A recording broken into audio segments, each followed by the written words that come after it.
Test series का तो यार बहुत ज़्यादा रिलेवेंस है, बहुत ज़्यादा।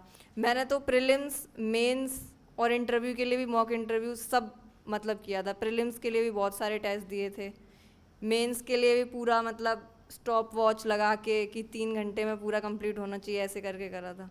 और वो होता नहीं था, पता है आप लोगों के साथ भी प्रॉब्लम होती होगी। 4 घंटे में पूरा होता था पेपर, फिर 3.5 घंटे में होने लगा। पर जब जो मेरी मेंस की डेट थी ना, उससे पहले मैं 3 घंटे तक करना सीख गई थी मतलब। तो प्रैक्टिस करते जाओगे ना तो धीरे धीरे आ जाएगा। जूलॉजी के लिए, जूलॉजी में मैंने एमएससी करा हुआ था, तो मतलब मेरे नोट्स पड़े हुए थे सारे, तो मैंने उसी से ही कर लिया। फिर उसके लिए मैंने अलग से कुछ नहीं किया। और उसके लिए एक टेस्ट सीरीज़ ज़रूर मैंने ज्वाइन करी थी अलग से। आपका फर्स्ट एक्सपीरियंस कैसा था एग्ज़ाम का? मेंस का, प्रीलिम्स का?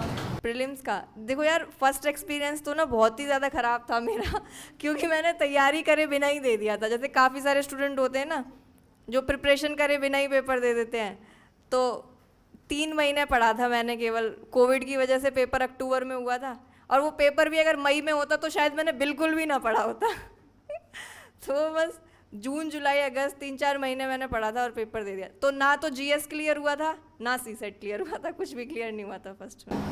Ma'am, how did you handle your failure first prelims? देखो फर्स्ट प्रीलिम्स का तो जैसे मुझे लग रहा था कि मैंने मेहनत नहीं करी है, तो उसका अफसोस नहीं था। लेकिन दूसरी बार कोचिंग करने के बाद भी और मतलब सब कुछ करने के बाद भी उस अटेम्प्ट में मेरा सी सेट तो क्लियर हुआ था। देखो मैंने यहाँ पे कोचिंग करी थी तो मेरा सी सेट हुआ था, मेरे जीएस में 10 नंबर कम थे। तो मुझे लगा कि अब हाँ कुछ कमी है, थोड़ा और पढ़ लेंगे, फिर अगली साल दोनों चीज़ें हो गई। मैम, कोई प्री फोकस कितने मंथ से करेंगे? प्री फोकस्ड जनवरी से लग जाओ प्रीलिम्स में, टेस्ट सीरीज़ भी जनवरी से स्टार्ट कर दो। मेंस का जितना भी है अपना, जैसे ऑप्शनल तैयार कर रहे हो या टेस्ट सीरीज़ वगैरह दे रहे हो, दिसंबर तक कंप्लीट कर लो। हम अगर ऑप्शन की क्लासेस ज्वाइन कर जाएगी? हाँ ये तो हो जाता है फिर। जैसे मैंने खुद से प्रिपेयर किया था ना, तो मैंने तो सोच लिया था कि 2 अगस्त सितंबर 2 महीने दे दिए थे, ऑप्शनल तैयार कर लिया था। क्लासेस को लेते चलो साथ में, उसके लिए तो कोई सोल्यूशन नहीं। 4 घंटा कम सो। पेपर जब प्रीलिम्स आने वाला हो ना, तो ना ऐसे एटीट्यूड के साथ जाना कि इस बार मैं कर लूँगा, चाहे पेपर कितना भी टफ आए, चाहे कुछ भी आए, मुझे करना ही है।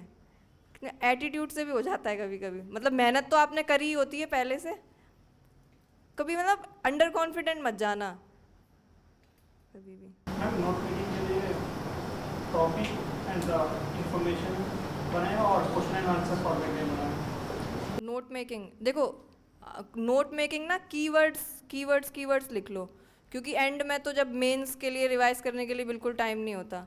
और क्वेश्चन आंसर फॉर्मेट में जो प्रीवियस ईयर क्वेश्चंस हैं ना मेंस के, उनके क्वेश्चन आंसर फॉर्मेट में कुछ सॉल्व करके रख लो। एंड न्यूज़पेपर भी कीवर्ड का बेसिस में नोट मेकिंग करना है। हाँ कीवर्ड्स के बेसिस पे ही, कीवर्ड्स के बेसिस पे ही। क्योंकि पता है क्या होगा, न्यूज़पेपर नोट्स तो आपने बना लिए, लेकिन आप फिर ईयरली या मंथली भी करोगे ना, तो तब वो रिवाइज हो जाएगा, तब अच्छे से हो जाएगा।